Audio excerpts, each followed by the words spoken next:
नमस्कार, सी न्यूज भारत में आपका एक बार फिर से स्वागत है।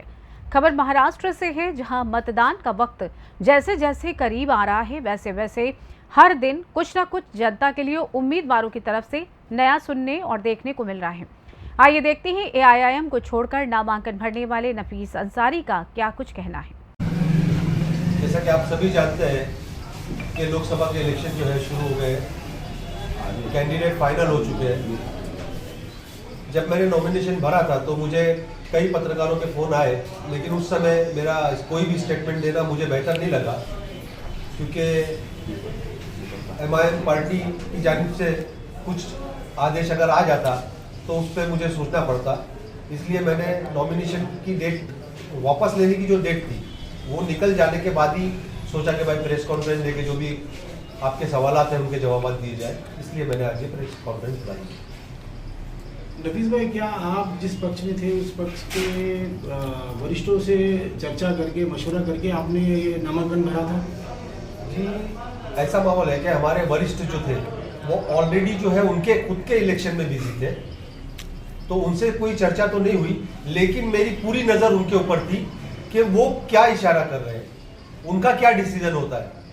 मैं उस पर नज़र जमाए हुए बैठा हुआ था लास्ट मोमेंट तक। नफीस भाई, आप किस पक्ष से खड़े, किस पार्टी से खड़े? आपके आजाद उम्मीदवार? हाँ, फिल वक्त तो मैं आजाद उम्मीदवार हूँ।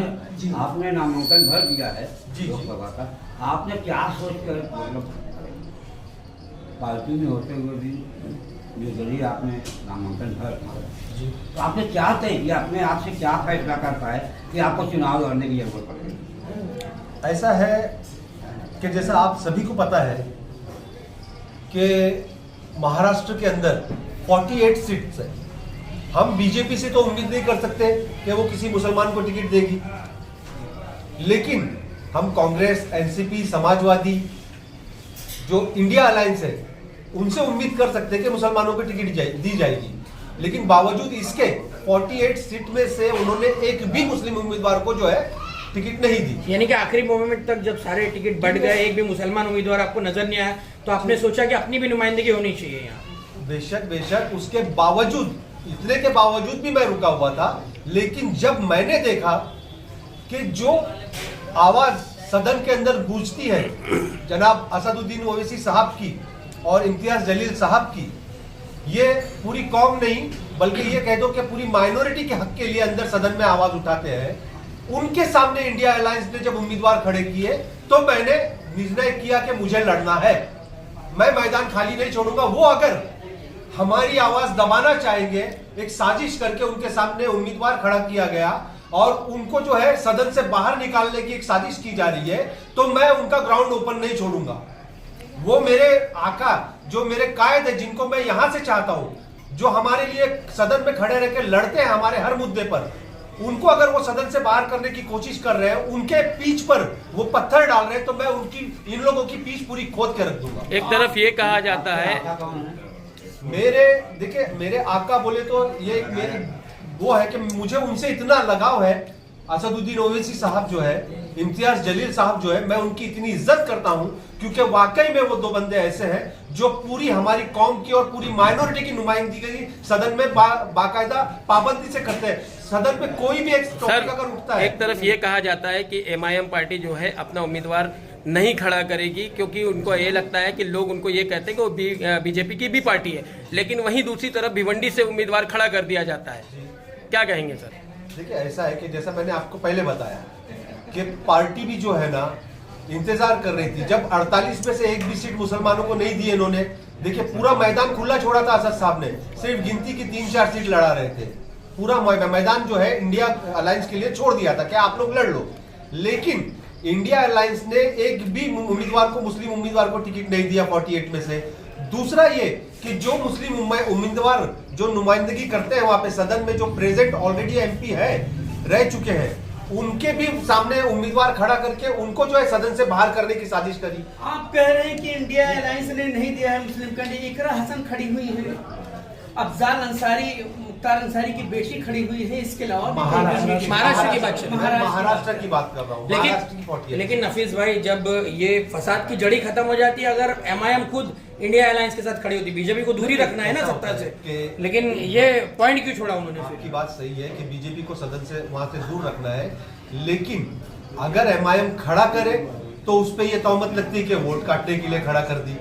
बराबर वोट काट रहे हैं ये लोग, और नहीं खड़ा करे तो आप ऐसा बोल रहे हैं। जावेद सिद्दीकी को तो बी फॉर्म दिया था MIM ने। जी, जावेद सिद्दीकी साहब को बी फॉर्म दिया गया, बॉम्बे में बी फॉर्म दिया गया, भिवंडी में बी फॉर्म दिया गया।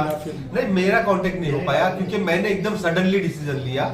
मैंने ये डिसीजन जो है, लोकसभा चुनाव में इतना बड़ा क्षेत्र, इतना बड़ा इलाका, सिर्फ मुमरा में आप पत्रकार परिषद ले रहे हो, कल्याण लोकसभा है। हाँ, किस तरीके से आपकी रणनीति चली, क्या डमी तो नहीं है? नहीं, आपको मैं बता दूं आपकी जानकारी के लिए कि मेरा जो था, आज सारे मामला मेरे क्लियर हो गए, पेपर वर्क वगैरह मेरा क्लियर हो गया, मेरे हाथ में निशानी आ जाने के बाद जो है मैं पहली प्रेस कॉन्फ्रेंस जो यहाँ पर ले रहा हूँ, और इंशाल्लाह बेफिक्र रहिए, डोंबिवली, उल्लासनगर, अंबरनाथ, मेरे जो क्षेत्र है सब जगह पर मैं जाना आना मेरा चालू है, सब लोगों से मेरा संपर्क है, और इंशाल्लाह आप लोगों को खुद दिखाई देगा। नफीस भाई ठीक है, आप निर्दलीय उम्मीदवार हैं इंडिपेंडेंट जी, ठीक है, तो जो पार्टी है आपकी MIM, उसके कार्यकर्ता, उसके पदाधिकारी जो हैं और नेता, वो सहमति हैं आपकी उम्मीदवारी से? देखिए कैसा है, आपका चुनाव निशान क्या है? एक घर में जो है ना, एक घर में दो सगे भाइयों की जो है सोच अलग होती है। बराबर, तो ये तो पार्टी है, ये तो पार्टी है, तो पार्टी के अंदर भी हो सकता है भाई दो। देखिए मेरे जो यहाँ के अध्यक्ष थे साहब पठान साहब, उनकी सोच अलग है, मेरी सोच अलग है।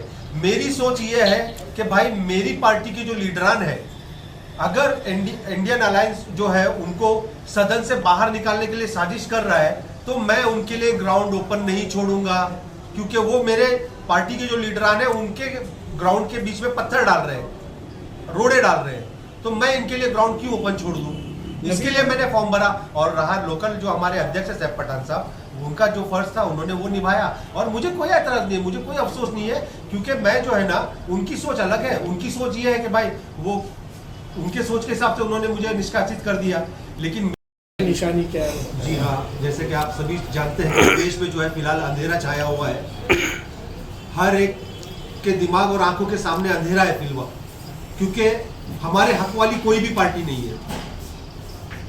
हमारे दोनों ही जो है हमारे खिलाफ है। एक ने 70 साल राज करके हमको कुछ नहीं दिया, और दूसरे जो है वो तो खुल के एकदम सामने बोलते हैं कि हम कुछ नहीं देंगे, हम तो तुम्हारा सब छीन लेंगे। तो हमारे लिए दोनों ही जो है हमारे दुश्मन है। ऐसे हालात में जो है मैं लोगों को अंधेरे में सही राह दिखाने के लिए टॉर्च लेकर, टॉर्च मेरी निशानी है, वो लेकर मैदान में उतरा हूं अपक्ष उम्मीदवार के तौर पर। महाराष्ट्र से सी न्यूज संवाददाता मोहम्मद सलीम की रिपोर्ट। बता दें कि नफीस अंसारी कल्याण लोकसभा चुनाव के आज़ाद उम्मीदवार हैं, जो AIM पार्टी के मुंबरा शहर के कार्यकर्ता थे। फिलहाल इस खास रिपोर्ट में बस इतना ही। देश दुनिया की तमाम खबरों की जानकारी के लिए बने रहिए सी न्यूज़ भारत के साथ। हर खबर आपके साथ, आपके हाथ।